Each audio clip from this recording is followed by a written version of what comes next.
Hey, welcome. It's Take Me to the River live at Royal Studios, and my good friend, Boo Mitchell, is going to introduce our special guest tonight. How's everybody doing out there? We have an awesome show coming up for you. First up, we're going to have the high rhythm section. These gentlemen are the people that played on every Al Green, Ann Peoples, Otis Clay, Seal Johnson record, every record that made this place what it is. These are the original guys. They're going to do instrumental from my father, Willie Mitchell, the Willie Mitchell 2075.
Welcome to Take Me to the River, a movement of social consciousness. We are in the presence of royalty today. With me today is the high rhythm section and Mr. Boo Mitchell, owner, proprietor, musician, producer, arranger, engineer, all-around extraordinaire, Mr. Boo Mitchell. So, after all these years, gentlemen, you're playing these amazing, timeless songs. What makes Memphis music so different than any other soul music and any other music that you hear around the world? The love that we have for each other. First of all, Leroy and myself, we are biological brothers, as well as the late Maven Teeny Hodges. And Archie Turner is a brother from a different mother, so to say. But we have been like this ever since in high school. We love each other. We work together. We slept together. We ate together. It's mostly the love, and we respect each other's opinion on approaching a song or whatever it came down to. It's all boiled down to love. So, when you played Al Green's songs, what is it, 30, 40 years later, is there anything that you remember about each song, the first time you played it, or in the beginning of that song, what was inspiring, or some kind of story around one of the songs that we heard today? Kind of bring back memories in the studio. We come in early, man, and stay late. So whatever we did back in the day, it wasn't just running in and running out of here. You know, it's like going to work really every day. On Tighter Been Alone, that particular song, when we recorded it, didn't anyone have confidence in the song but three people? And this is facts. The secretary, Renee, Al Green, and myself. Everybody else said it wouldn't happen. We was the only three people had confidence in the song. We knew it. Three people. I never forget, Al called me at home because we stayed in the same area. We lived in the same area. And they asked me about it.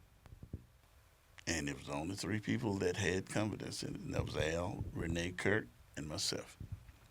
I wouldn't say we didn't have confidence in it. The songs that we recorded, we got such feel out of it when we heard it because we put the feel in it.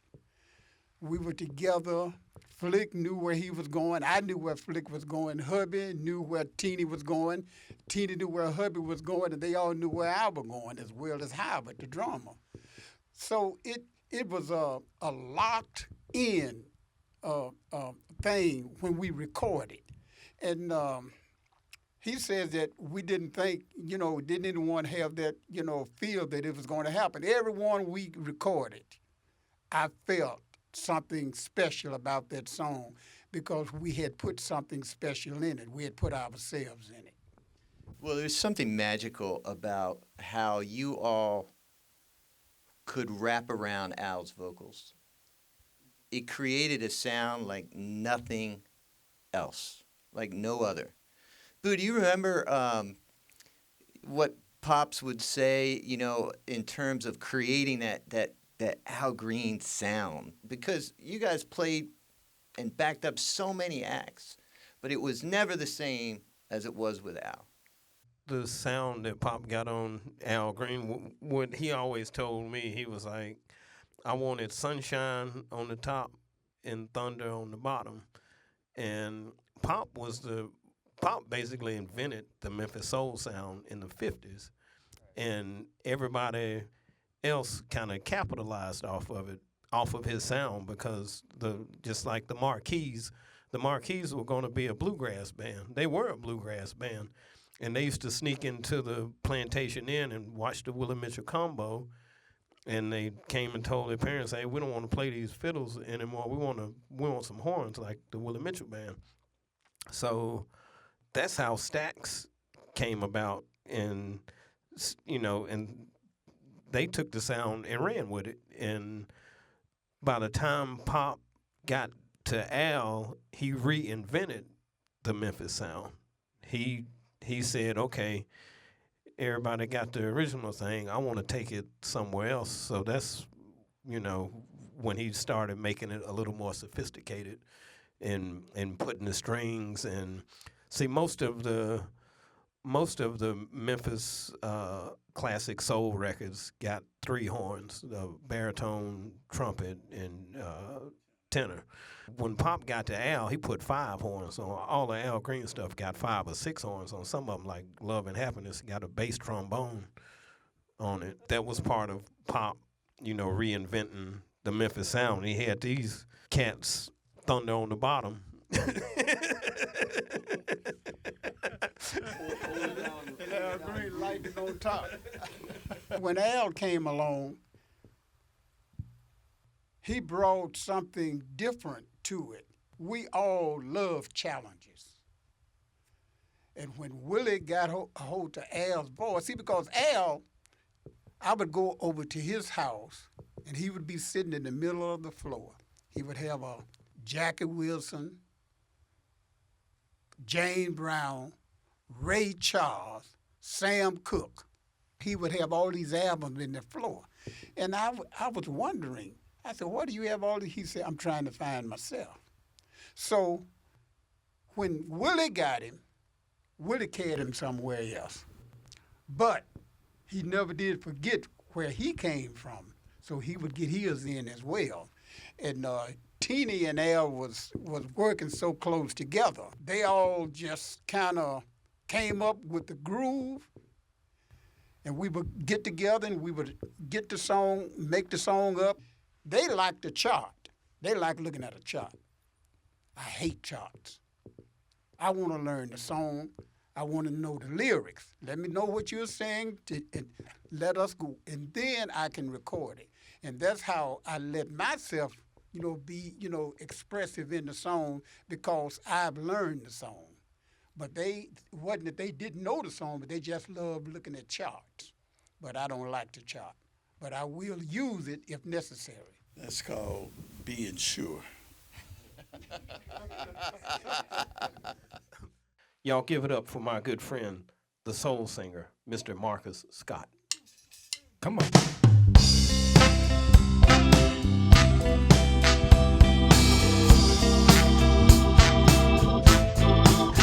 I'm so tired of being alone. I'm so tired of on my own. Won't you help me, girl, just as soon as you can?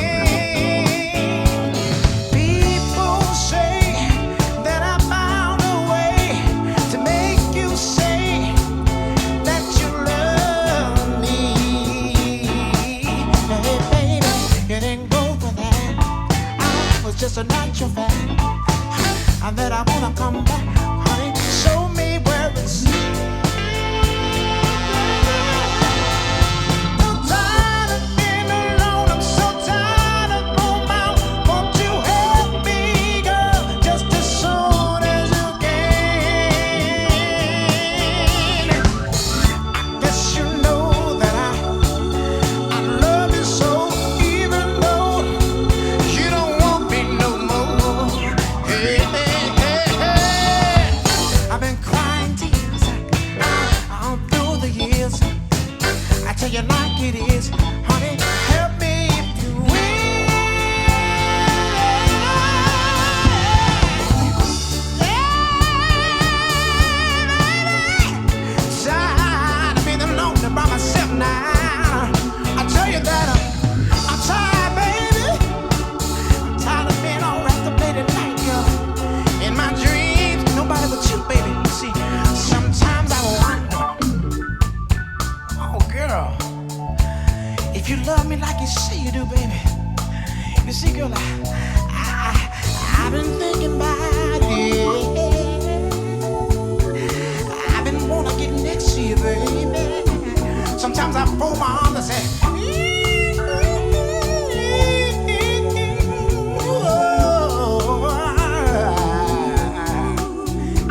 yes, yes. It seems to me the Memphis soul sound is the ultimate combination of all genres.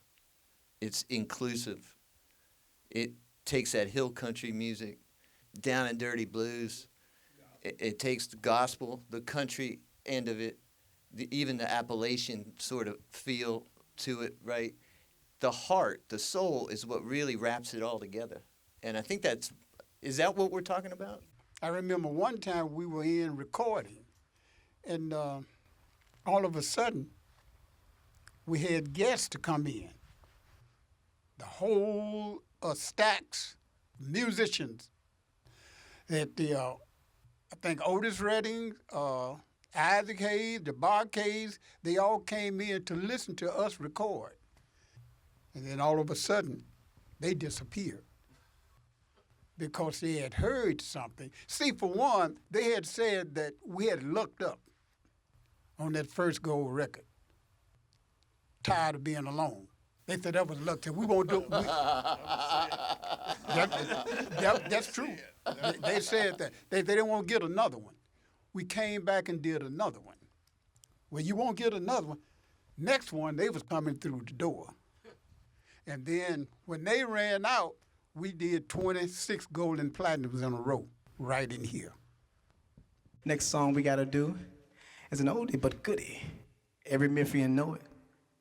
It's called Let's Stay Together. Let's stay together.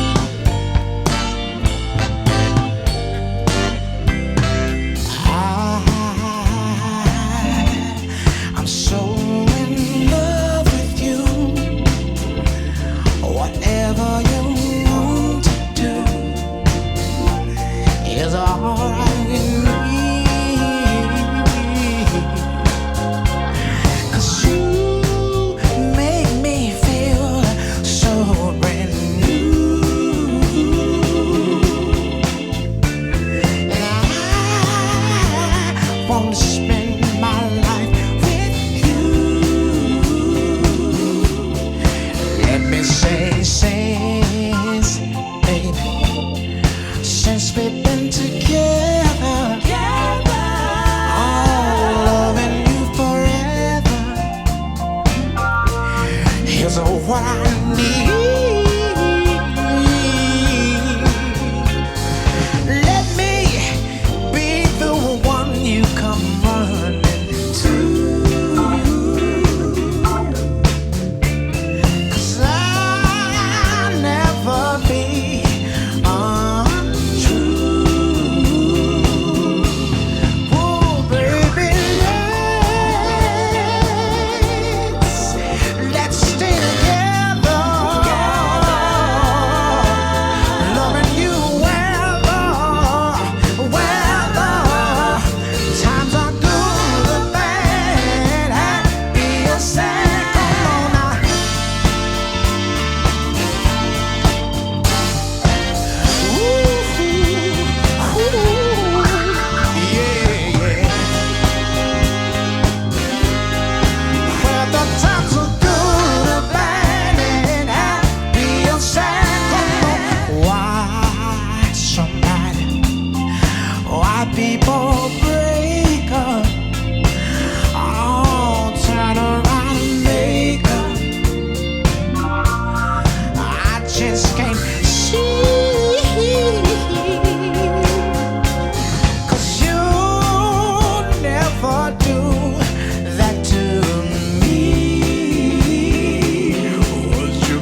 Marcus, how are you? Doing good, doing good. Glad to be here, glad to be here. As a Memphis soul singer, big shoes to fill, right? Absolutely. So coming up, what was your inspiration and like who were you tapping into? I would first of all say tapping into those southern preachers. Mm. When they would get to the climactic part of the sermon, they would always sing. And I would be like, man, it sounds so good. And I would go home and I would mimic that. But then I would also listen to the radio, like V101.1. I would hear acts like Tower of Power, Lenny Williams in particular, but first and foremost, Al Green. I would hear that sound. I was like, man, what is this coming out of this dude's voice or coming out of this man? I was like, man, this is an amazing sound. And I would mimic that. And then eventually I found my own voice. And I said, this is something that I got to do. That's a great point. When did you kind of come into your own, instead of searching through others, when did you know you had your own voice that needed to come out? I remember being at home, and I would go into the garage in this Lincoln Town car my stepfather owned, and I would close the door, and I would go in and I would sing. I knew no one could hear me. I was always known for my joking and being silly in the house, but not really for my singing. So I would go in there and I would just practice on tunes. And I would take a tape recorder too, and I would listen to it. I never told this story before. I would take a tape recorder and I would listen to myself and say, I think I could sing a little bit. I think I could really sing. So I would try out songs and play back and like, okay, I think I like how this guy sounds. Pretty soon I'll try it in front of a crowd of people. So I really didn't know until then. I sung at this school program. I remember singing this song, I Believe I Can Fly. That was one of the very first songs I ever sang in front of a crowd. It was for a program in school. I went to Fraser High School. I sang this song. And Orange Bound. And the knees were buckling, and all of a sudden, I get off stage. But before getting off stage, the people clap. But the next thing you know, about 15 minutes later, they said they want you to go out there and sing that same song again. So I caught the bug then. I was like, okay, this is really something that I'm meant to do. Yeah. Well, that feeling must have just kind of enveloped you. At that point, you were on your way to pursuing a career in music. And so tell me a little bit about your steps getting to, the level that you're at now. Well, it started off in high school when I really just jumped out there and just took that step. But before high school, I would always mimic the preachers at church. I would mimic those preachers at church. And I would just sing next to the radio and mimic what I would hear on the radio. Did you sing in church? I did just a little bit, not a whole lot, but mainly at home next to the radio, I would mimic what I heard. I would just study people and I would mimic what I heard. So that's how it really started off. And then I eventually discovered my own voice after that. All right, ladies and gentlemen, this next song is very beautiful, very sexy. And it's called Simply Beautiful.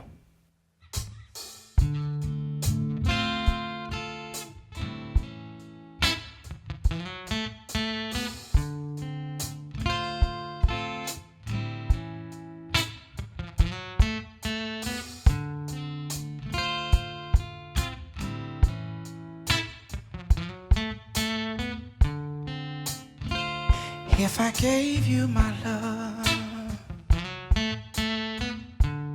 I'd tell you what I do. I'd expect a whole lot of love out of you.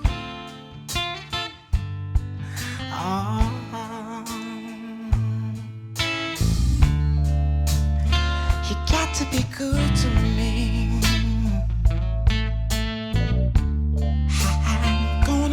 Good to you.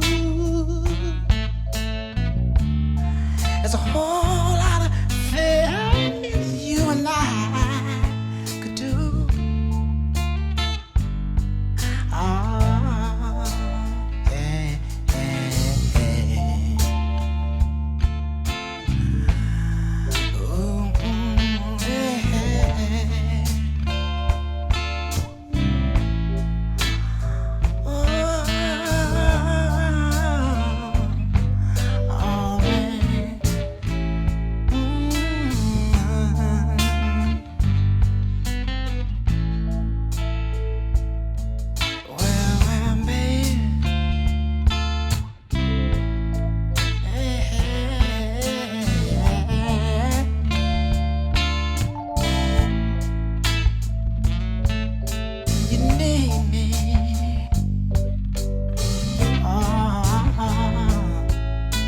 simply beautiful, babe.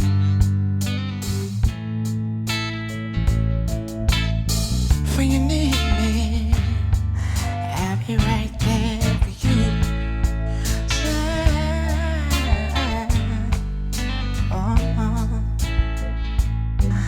When you get right down to it,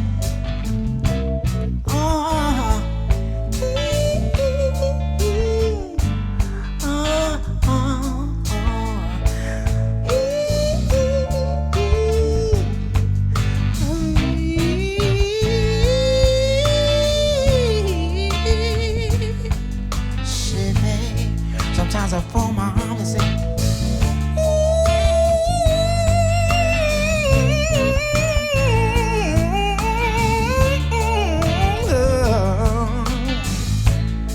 hey, simply beautiful, hey, simply beautiful. What about the way you love me?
As your professional career took off, give us a little bit of your trajectory and how you built your career. Well, I started off in the nightclub scene after that. After high school, I remember just getting involved in, I would go to a few shows in Memphis, we would do karaoke. And then the next thing you know, my first paid gig, Ben Colley of the Bar God bless Ben. He was at this spot called Rhythms Cafe in the airport. It was Terminal B35. I was singing in front of Edie's Ice Cream for Mayor Harrington's daughter. She was opening up a couple of locations in the airport. And I remember singing Change Gonna Come. She heard me singing over the phone, and she invited me to come sing. That's when I met Ben Colley. And he ended up giving me his gig at Rhythms Cafe. He graciously gave me his gig there. And I started singing off of instrumentals at Memphis International Airport. And then I eventually started singing with nightclub bands. John Williams in the A440 band, I was able to sing at Memphis Sounds with him. I left John Williams in the A440 band and went to G3, Gary Gowen, another great musician here in Memphis. And then after that, being a part of Gary Gowen's group, I eventually met Nico Lyris at Cotton Row, and I started doing live performances with them, Party Planet. And then from Party Planet, I transitioned from Party Planet. I ended up auditioning for Tower of Power, and I became their lead singer for 4 years.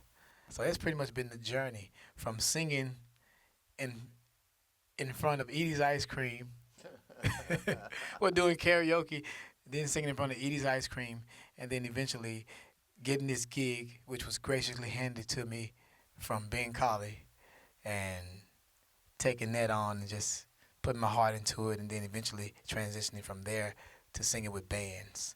Well, it's so great because Take Me to the River has always been about passing the torch, making sure that the legacy is intact. And you're doing that. Not only are you doing it for your generation, but you're doing it for the next generation. What does Memphis music mean to you? What Memphis music means to me is digging in that deep place, whether it be dark, whether it be joyous, whether it be painful. Dig deep into that place and express it as often as you can. I always use this phrase, and I hashtag it on Instagram. I always say, hashtag keep the soul alive. So what Memphis really means to me is keeping the soul alive. It's the soul within, so. Beautiful, beautiful. Marcus, how can we listen to your music? How can we follow you? Please, in the pandemic, the one thing we can do is support our musicians, buy their music, look for their live streams, whatever you're doing. How can people follow you? Well, you can follow me on Instagram. You can find me as Marcus D. Scott. That's on Instagram, and on Facebook, Marcus D. Scott. And I have music that was released year 2019. The name of the album is called Back to the Soul. And it was recorded live at Fort Wayne, Indiana, at Sweetwater Studios. Man, it's a great album. I did everything live, just like we cut the take today. We did the album live. Everything is live. You can find it on Spotify. You can find it on Apple Music. Tidal is available everywhere. You hear that, everybody? Support this man. He is keeping the torch alive, an amazing soul singer. He embodies Memphis music. We love you, Marcus. Keep going. Keep doing what you're doing, because you're keeping love and inspiration into the atmosphere. We love you. Thank you so much. Come on, y'all. Let's give him a little love and happiness. Love and happiness. Well, something that can make you do wrong and make you do right.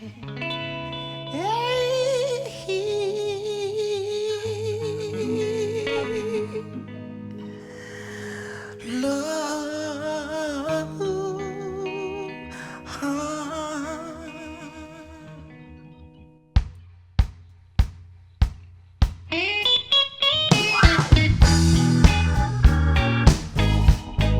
Love and happiness. When something going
turn him on for love, say.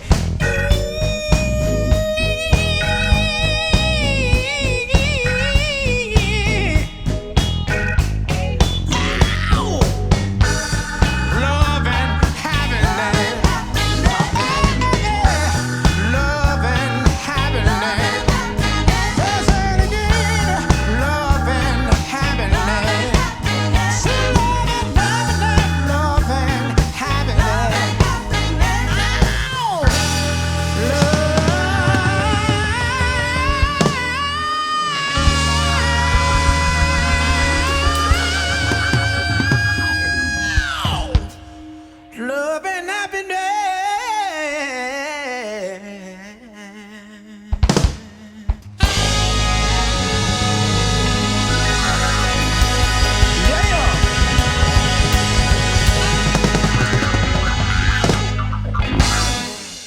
Thank you so much. Thank you so much. Give this band a round of applause. Ow! You guys have been carrying the Memphis Soul torch for a long time. Long time. And now you're playing with not only the next generation. Well, you started when you were 12, right? You said, maybe 11. I was So 11 for how sure. does it feel now playing with younger musicians? Do they have the same Memphis soul, that secret Memphis sauce? The young kids are coming on over to Stax Museum because they teach them all the old songs. The certain generation, this young generation, so they're catching on because they're really good. You know, they singing songs of the past songs, and they're just really getting into it now. So later on, when they get older, they'll have this same feeling we had as we got older. We got better over the years. You know what I mean? You just get better. You know. And piggybacking on that, I remember when we was doing a session here.